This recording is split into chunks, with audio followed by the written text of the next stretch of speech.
do that. And it will be shared to those attending this call. As with all of our meetings, there is chat function.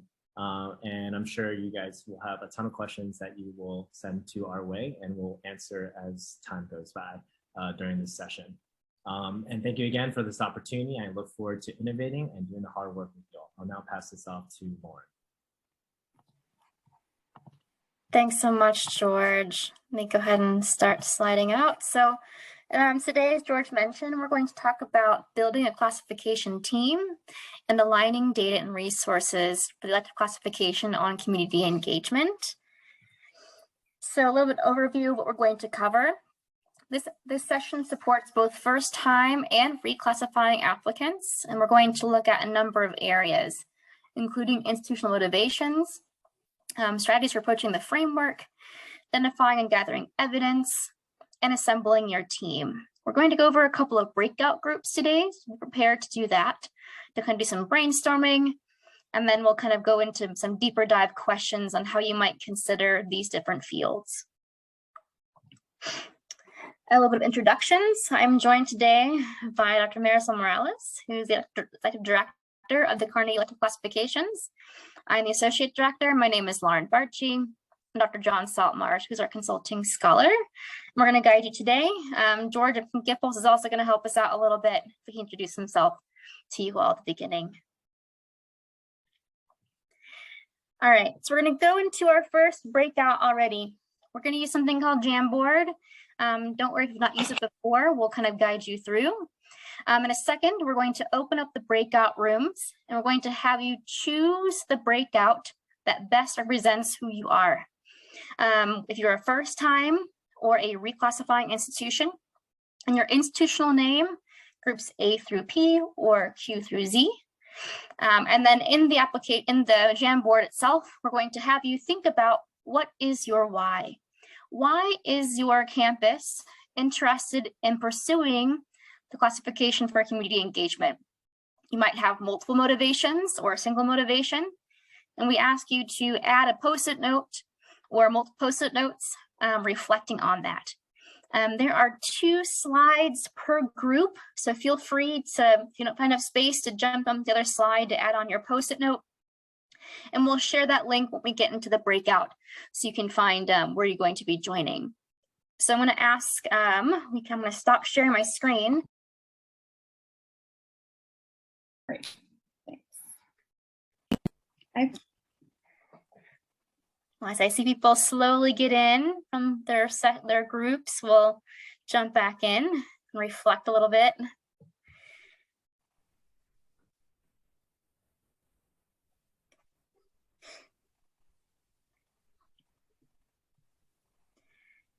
All right, I think we have almost everyone here. So thanks all for your great participation in that first breakout.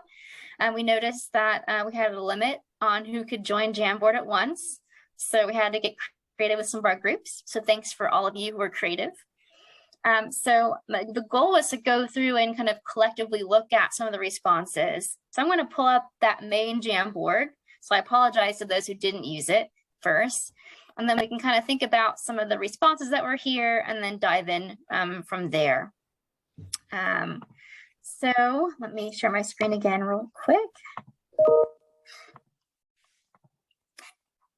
So a couple of the responses that were here were, I think, echoed that what I saw in my group, who used a nice Google Doc, but thinking like making our university proud, advancing our work and telling our stories, ways to look at getting more resources, external and internal validation. I think those are things that were definitely echoed in the kind of what I heard in my group coming through. I think you can definitely go through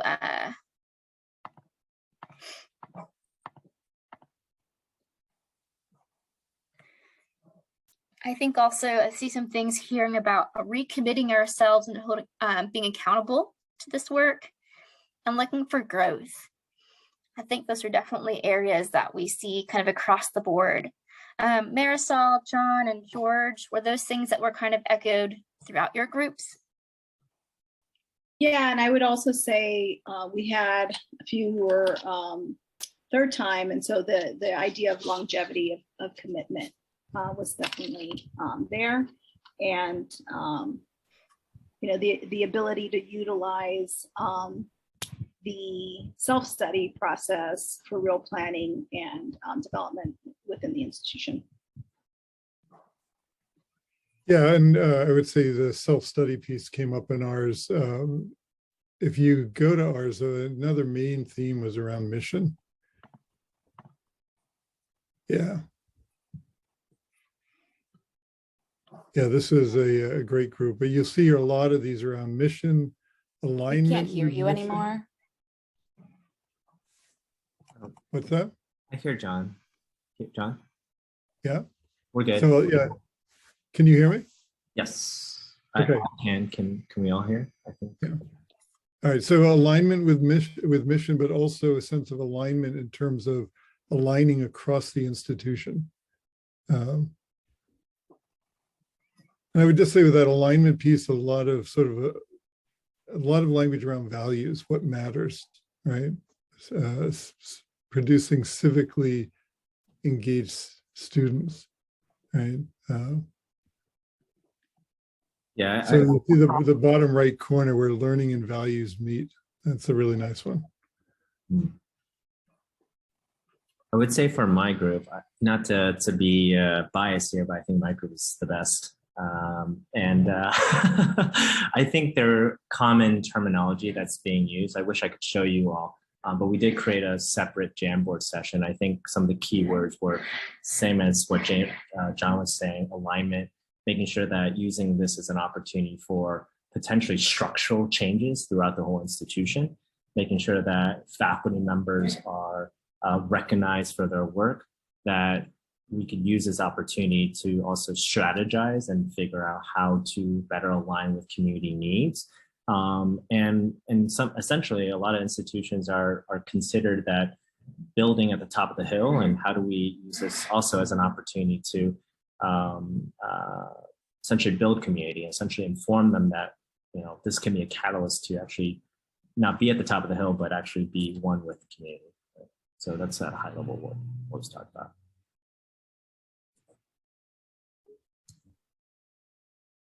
Excellent. Thanks for sharing that, George. And thanks to all of these. As I mentioned, what we're going to do is we'll save these and we'll actually put all the Jamboards together now at the end and put them up as PDFs after this on our website so that you all can go through and reflect some more after our session today.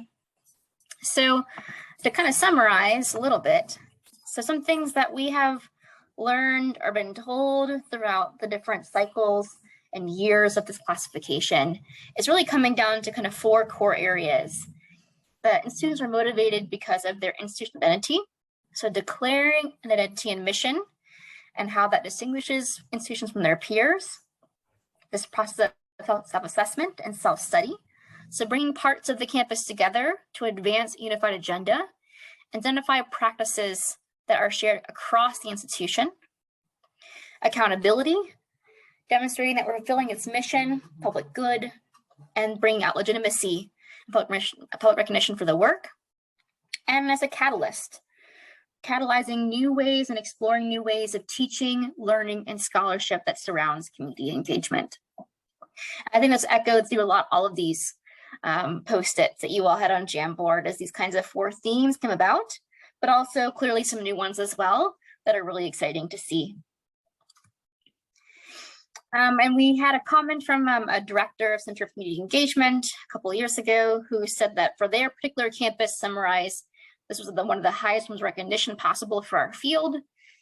And this is a way for assessment and improvement, and applying for this classification as a way to achieve the goal. And this is also a way to lift up elements of the institution that are distinct, but are not necessarily represented in other ways that colleges and universities are kind of advertising themselves, and also help prepare for other areas like accreditation and other kinds of self-studies. So with that, I'm going to turn things over to John to talk about other ways of approaching the framework. Lauren, can you just back up to that last slide? Mhm. So I just want to emphasize the last piece on here. So if you aren't attending to this, I think it's actually really worth thinking about it, since we're talking about tracking assessment data in this session.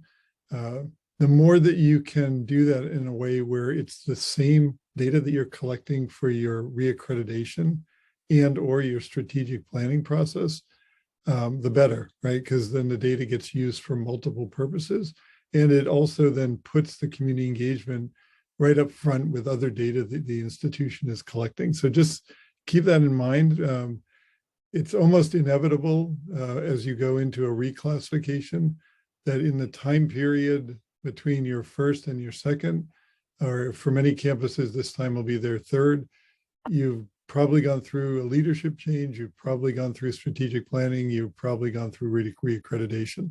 So try to think about how the data that you're collecting can work for all of them. All right, let's keep going, Lauren. All right, so we just want to talk to you a little bit about effective approaches to the application. The way that I always think about this is not only effective in terms of how you approach the application, but try to get into the heads of a reviewer and how they're reviewing your application. Because the more you can put yourself in their perspective, it'll help you organize and put together a coherent application. So first thing first, there is a guide to the application. If you're not aware of that, you can go on the Carnegie website. Lauren, maybe you can just pop that link into the chat. So there is an extensive guide where there is guidance provided for every single question on the first time, and a separate guide which provides guidance for every single question on the reclass. That's where you should start. It gives you a lot of information in terms of what's being looked for in the particular questions. All right, then secondly, we know from lots of experience now that it's really useful to put together a cross-institutional team with community representation to work on the application. We'll talk more about that later in this session. But I'm astounded at times when I talk to campuses. I'll give you an example from the last cycle where a campus had called because they had questions and just wanted some guidance in terms of the kind of data they should provide. And after the conversation, the person I was talking to said, "Oh, this is great. I'm going to take this back to our 46-person team that's working on this."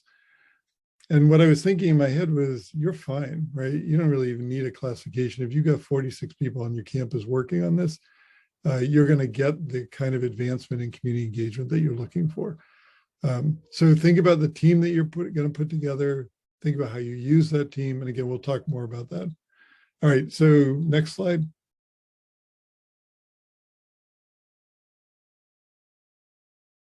Okay, what we are looking for is what we think of as authentic data, which means we want you to tell us your successes as well as things that didn't quite go as you planned. And I think of this particularly for the reclassification campuses. Over the period since your initial classification, or for some, again, you've already reclassified, now you're doing it a second time, a lot's changed, and a lot has changed because of the last few years that we've been through. And so what you were planning to have happen probably didn't happen. It wasn't a linear sense of progress. So we want to know what the real story is. And it may be that things really went badly, but now you're recovering. You're putting things back in place again that maybe you lost. That's what we want you to tell in terms of the data that you provide. And then the next point is that there's a lot of things that you could put together here. You could put together binders full of information in terms of what is the evidence for the community engagement on your campus. You can't do all of that in the application, so you need to be selective.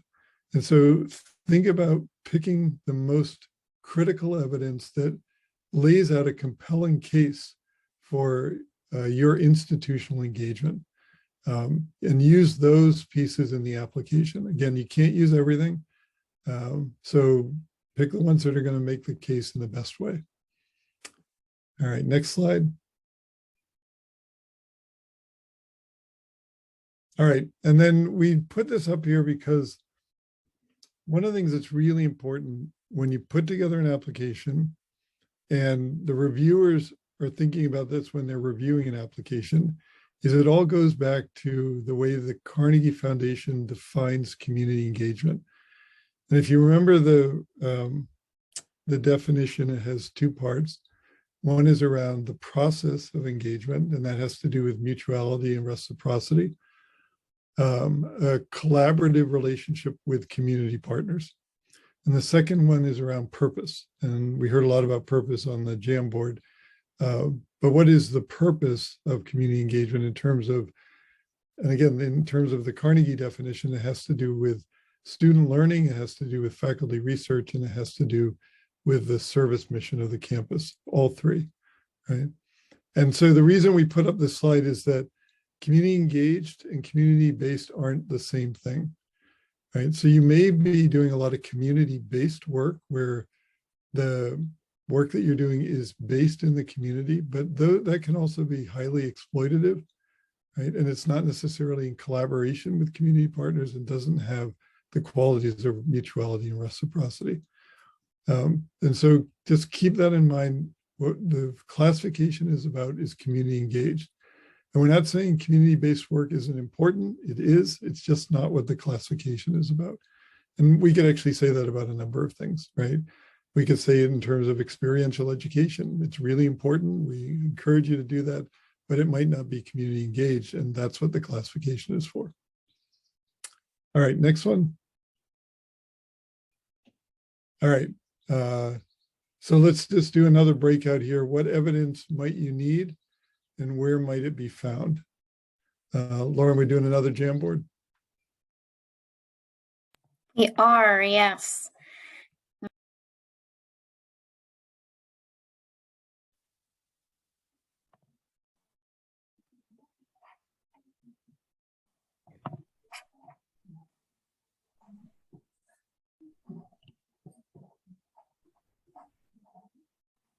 Okay, you want to debrief, Lauren? Sure. So let me go ahead and add up here real quick. Okay, so we had a lot of really interesting and great responses to different evidence you might need, from looking at annual reports, looking at service learning classes, faculty syllabi, accreditation, kind of evidence, strategic plans, and that kind of the planning documentation that went into the final process.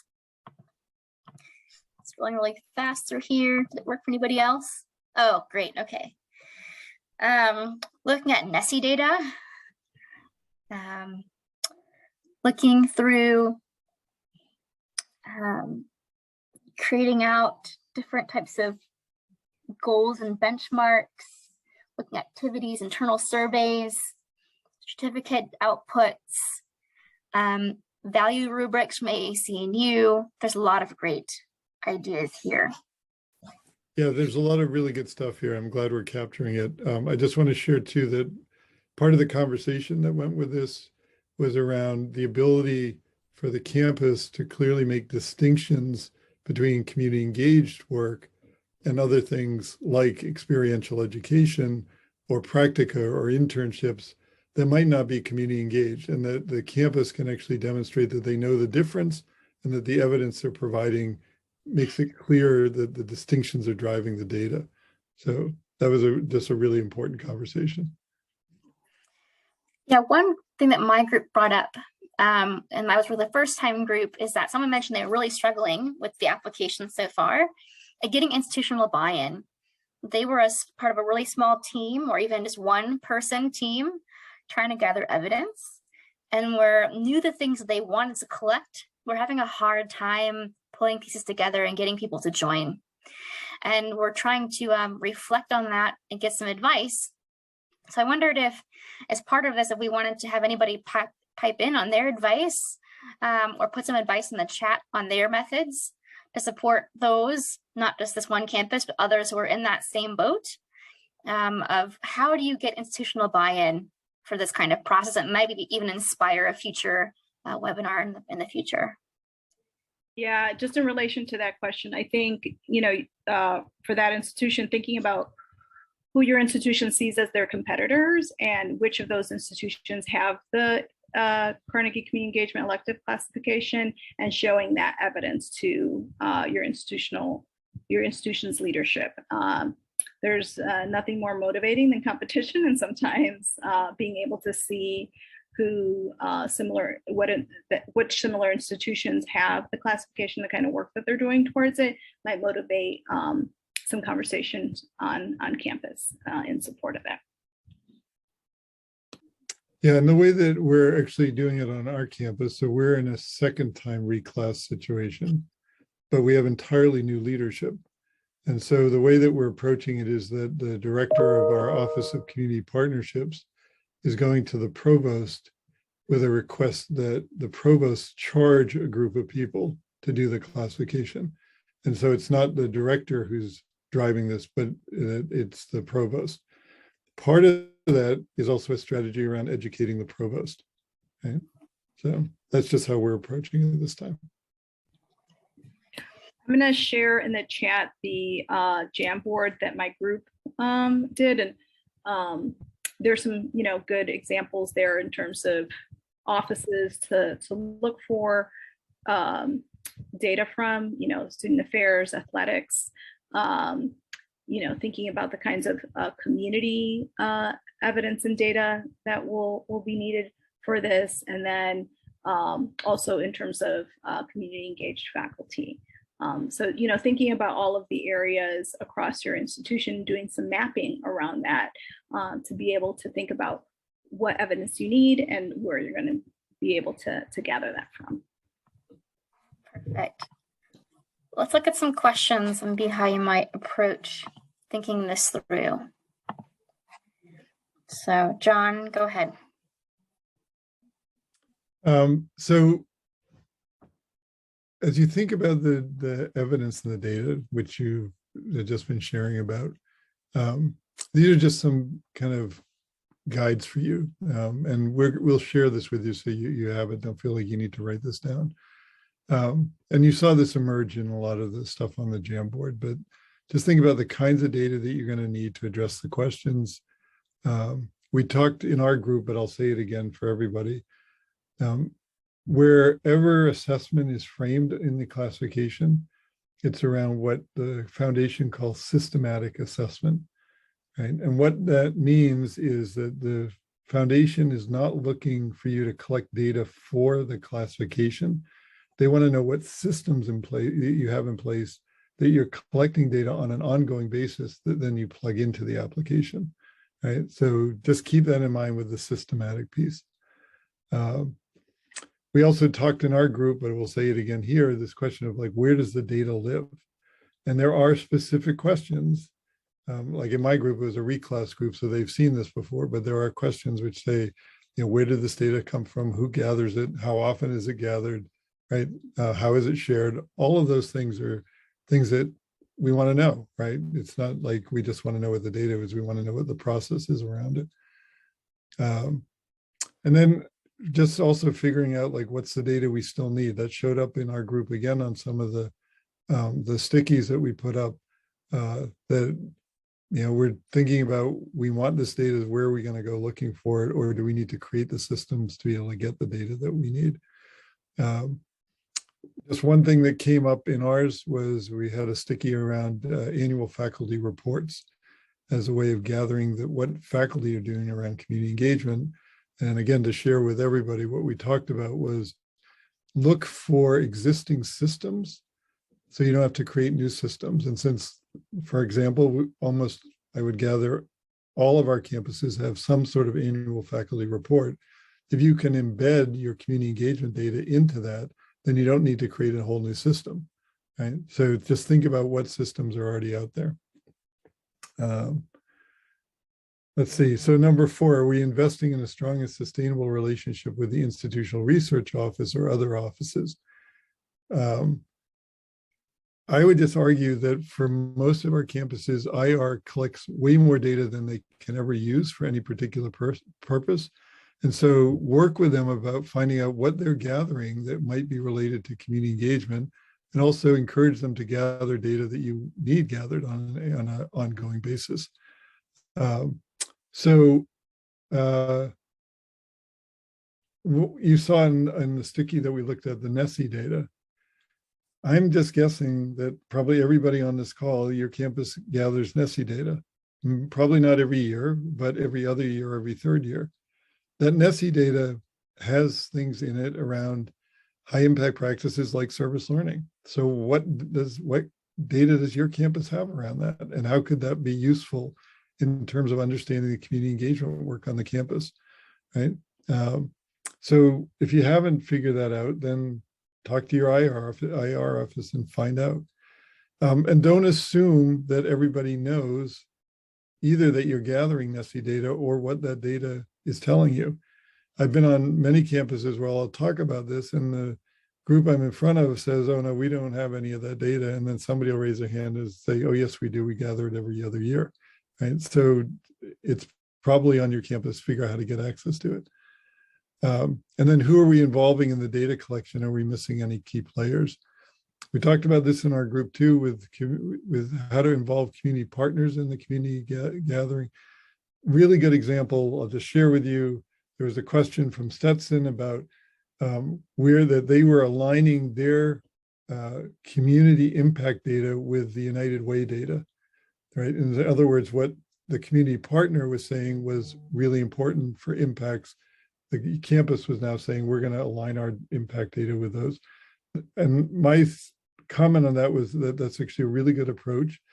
Have the community work with you to define what the impact factors are, and then use that as the data that you want to share.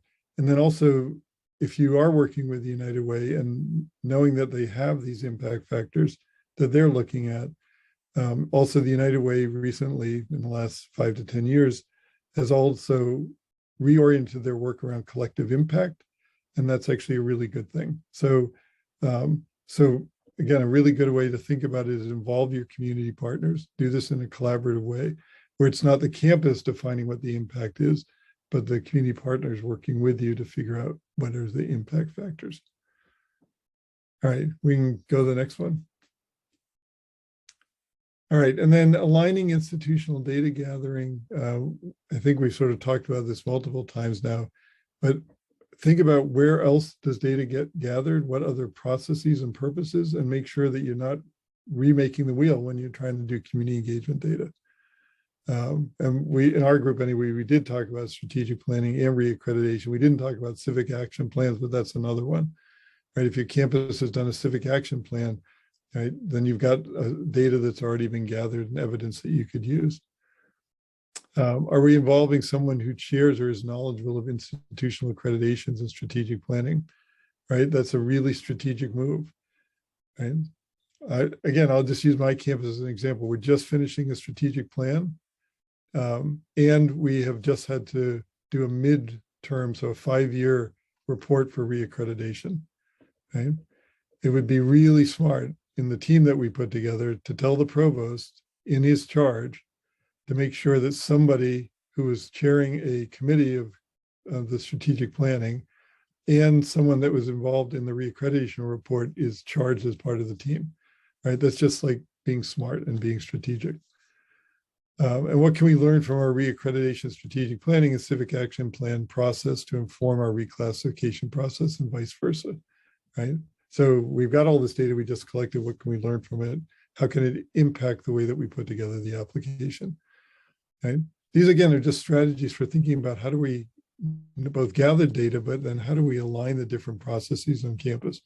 The more that this community engagement evidence can be embedded into these other processes, the more central it would become to how the institution understands itself.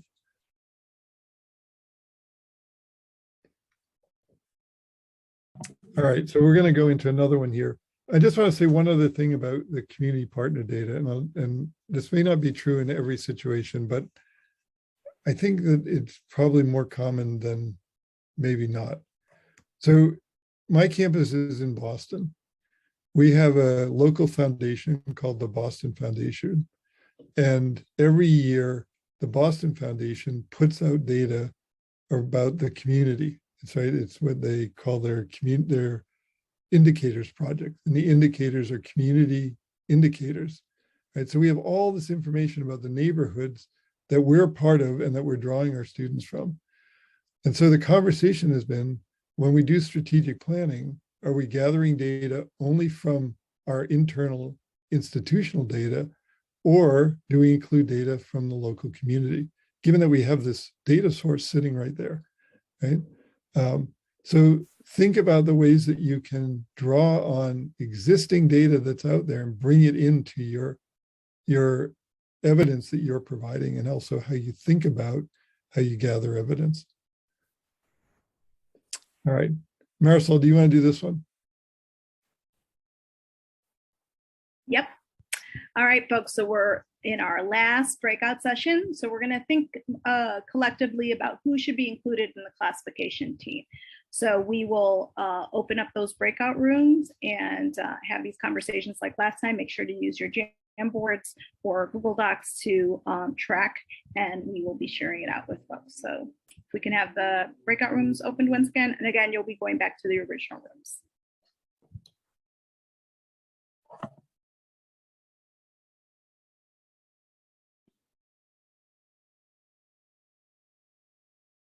So thinking about institutional research, folks from that area, university influencers, so upper administration, provost, not that they're going to be on the team, but the support that's needed to help move that within the institution. Community partners, right? We talked about that. Key scholars, engaged scholars within the institution, and thinking about the different offices that might be represented. DEI, civic engagement, marketing, student affairs, community partners, faculty senate, so thinking about the different sections of the application and which groups might be able to, or representatives from which groups might be able to help serve on a classification team. Let me see if I can pull up the other ones. Let's see.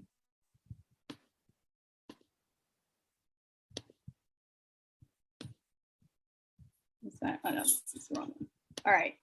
So, I think we got a good cross section.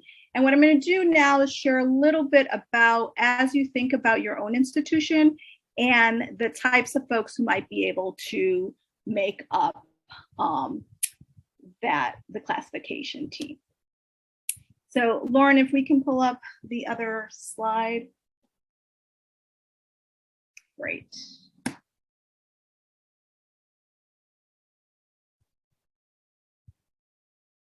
So I'll be quite honest, I was a little taken aback when John had mentioned that one institution had 46 people on their team. That seemed a little overwhelming for me in my own experience. But the way that I like to think about it is maybe there's a core team who's responsible for the actual writing and putting together of the application, and a broader team from across the institution and the community that help influence the components of it.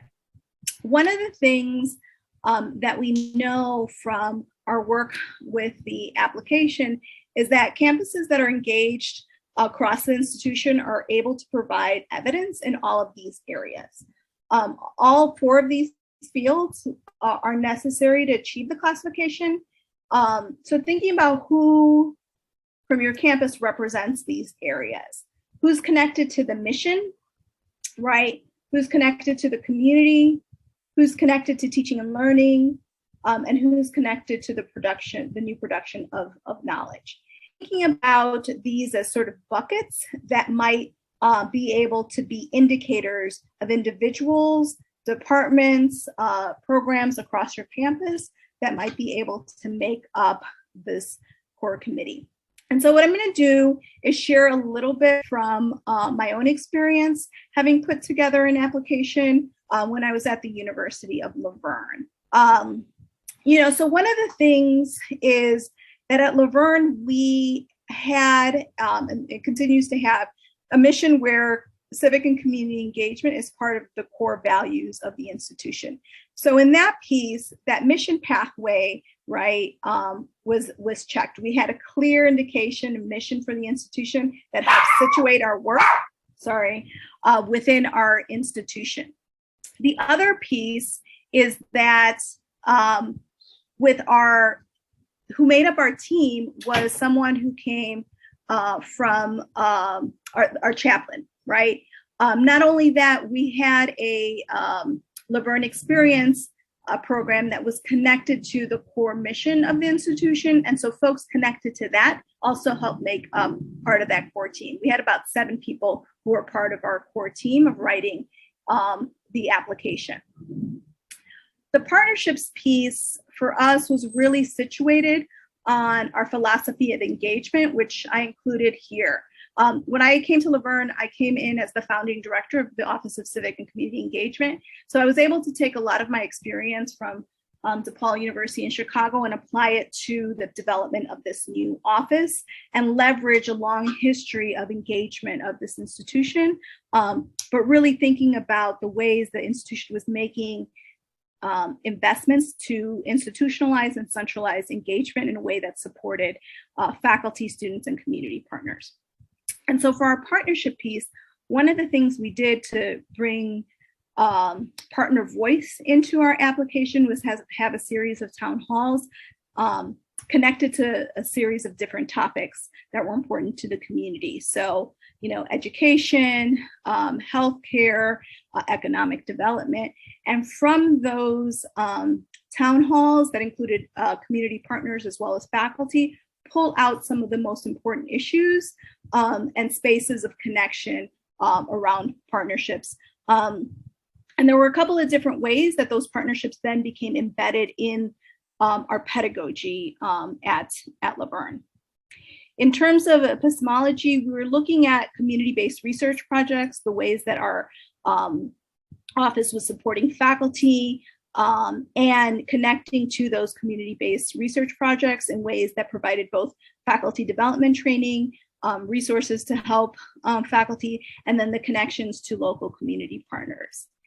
And then finally, in the pedagogy piece, we connected to broader visions of engaged departments that also included some funding for departments who applied for this program, faculty development for faculty across the institution for both undergraduate, graduate, and non-traditional students.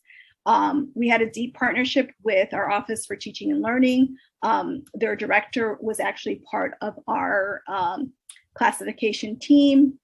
And finally, we had a community as a coeducator model. So in this, we had service learning courses that were requirements for undergraduate students, graduation requirements. And we ended up hiring local community partners who had master's degrees and were running, small nonprofits that we were partnering with to actually be the instructor for this course. So these folks served as both the instructor as well as the community partner. And we also provided training for them on service learning, right? They knew the content. And so what we needed to provide them was this pedagogy.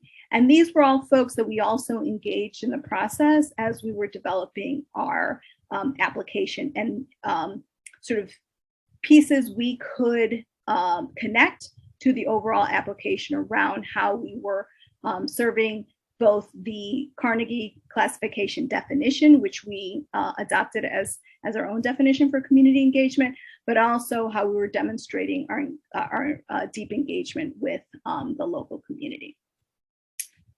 You can go to the next slide. So in terms of thinking about, assembling your team, thinking about who should be on the working group guiding the classification process, you might want to think about, again, a core team who writes it, a broader team that helps it influence it, who has the data or who can collect it. We had a representative from the provost's office sitting on that core team. There was, knowledge across the institution of the president's support for this and the importance that she placed on the classification. So when it came for us to be able to sort of call different departments and collect data, folks were willing to help us out. Who can serve as the team's data collectors? We all did, right? Depending on the different access that we had. In terms of what voices and perspectives do we want at the table, we had a lot of folks who were connected again to those core values of the institution, but also in connection to the community partners. And so the ways that we continuously went back and connected with the community around our application process. Where do we want buy-in for the process? Obviously across the institution. For some colleges, it was more difficult. For others, it was easier. And so thinking about who are the usual suspects that we can easily go to and who are the ones that we might need to leverage the provost or the president to have conversations with. And then who do we want to educate about community engagement? For us in this process, it was about educating the whole campus, as well as our local community partners, and creating spaces where our community partners could feel like they had open access to the institution. We were able to do that in a number of different ways, but mainly around presence and, sort of the opening up of these spaces to local community partners who could serve as educators. We were really lucky in the sense that many folks from the area, the local area, were actually alumni of the institution. And so we were able to leverage that relationship as we were putting together the application and as we were developing the center to really engage folks in deeply thinking about the ways that the institution could continue to live out the values and exemplify those in the application process. Next slide. So just in terms of power mapping, right? That's part of the kind of activity that we did with thinking about who should be on your team. So thinking about who has institutional or community power, who could be an ally or an asset, who could be a challenge or a problem, and thinking about what strategy you want to develop with maybe those folks. Who doesn't have institutional power, but still could be an ally that you'd like involved in the process, and who doesn't have institutional power and is not necessary to engage, right? So thinking about the power mapping that you need to do, and more than anything, as you're thinking about your core team, who's going to really help contribute to the hours you're going to need to put into articulating and answering the questions, right? One of the things that we did in our classification team, as we sort of pulled all the data together, about 5 of us went on a sort of 2-day writing retreat to pull together sort of the initial meat of the application.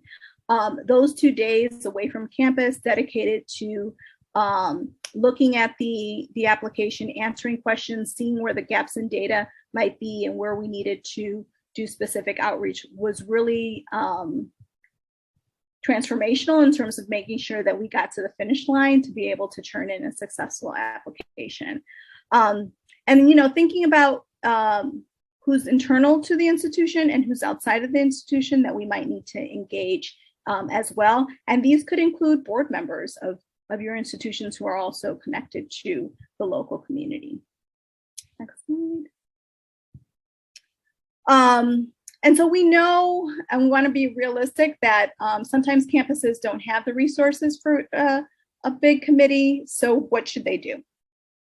So thinking about collecting needed information by visiting institutional websites, strategic planning documents, press releases, annual reports, right? Thinking about what's already there, as John had mentioned, not reinventing the wheel, thinking about what might have been created for strategic planning or accreditation and how do you leverage that.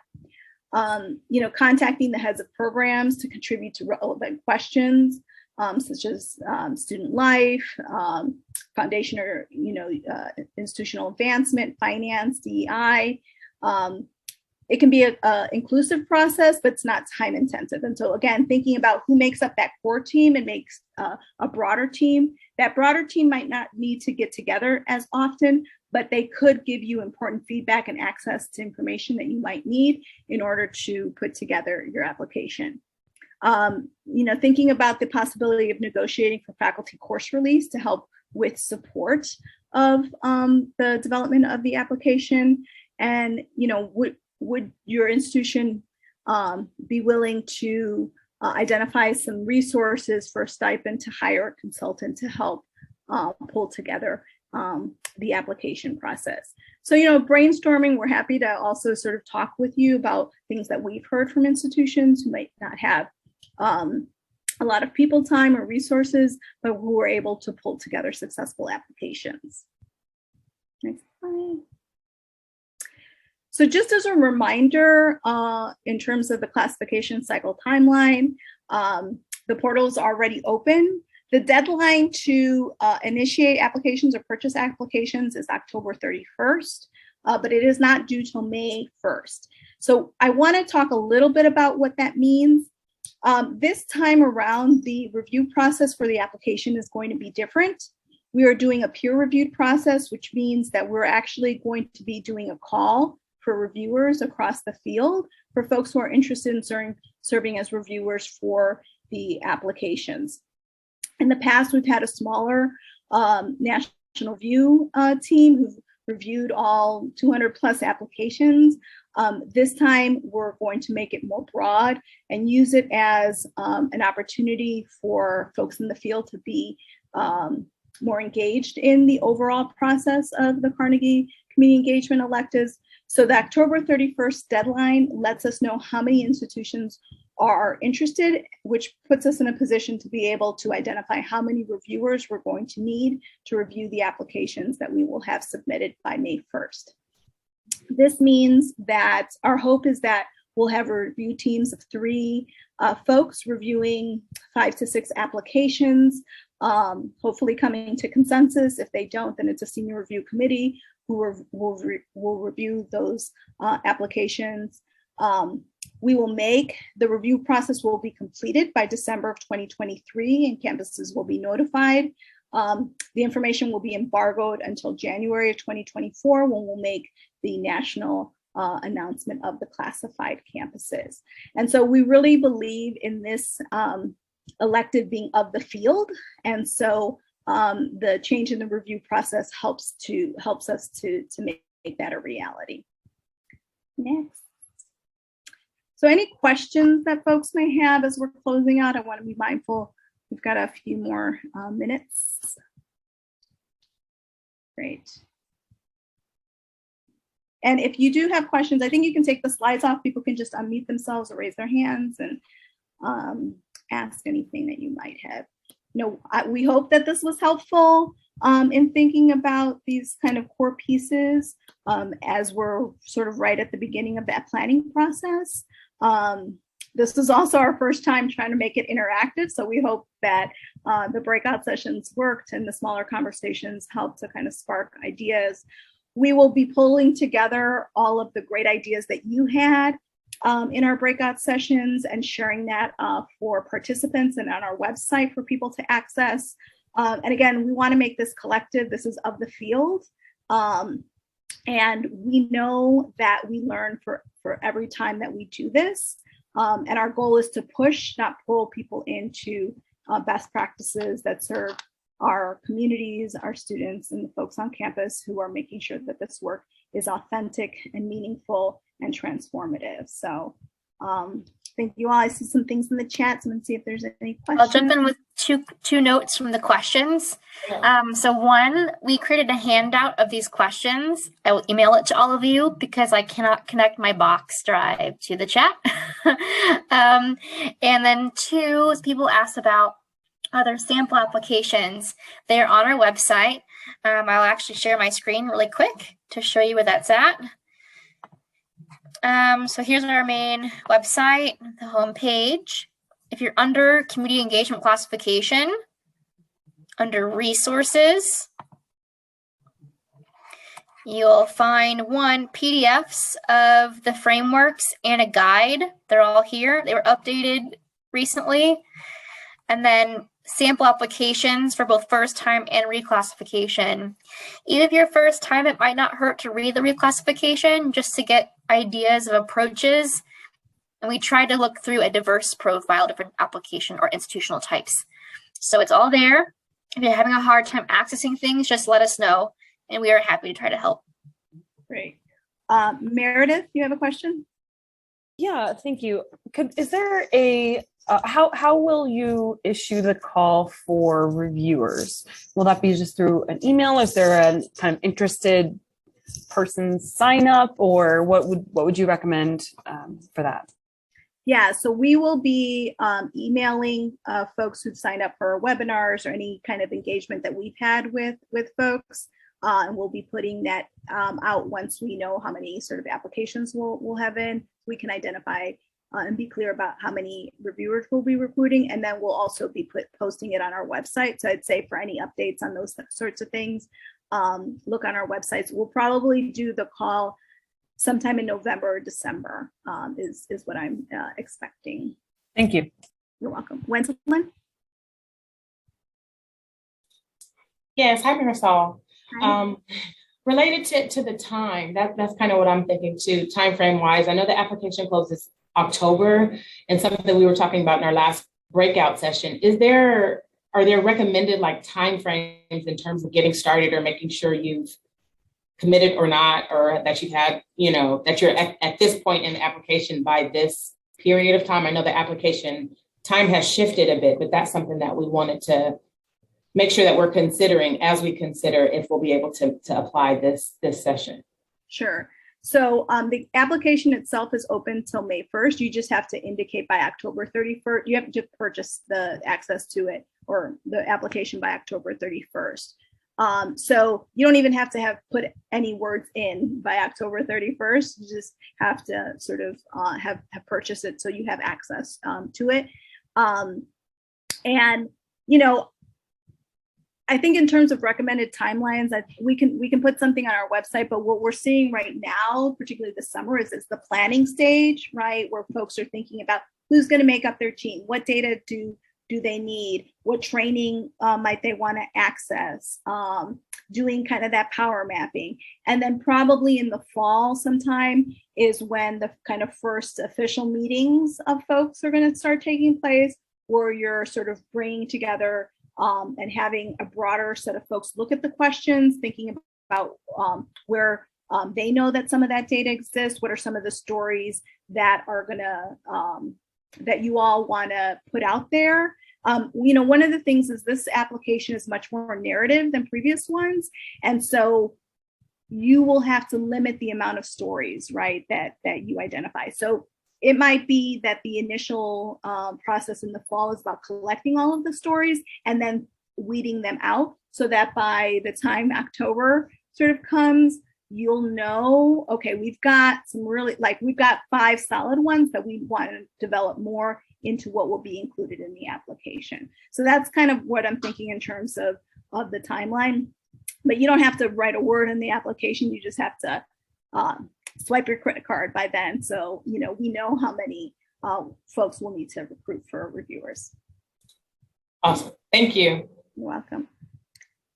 Any other questions? The timeline for 2026 will be similar to what we have for 2024. And we'll make sure to post that in the next few months. So folks who are considering that as well, but you can expect it to be very similar. Great. That one. All right. Well, awesome. We are at time. It's so good seeing folks, old friends and new. And we're always here to provide support to you all. And look out on our website for any announcements. We also will be announcing a series of, we'll be announcing consultants that we have trained to help support campuses with their application process if campuses want to invest in consultants to support them. John, Lauren, anything as we close out? No, this was great. I really appreciate all the participation and great ideas. Yeah. Same. Thank you so much. All right. Thank you all. See ya. See you soon.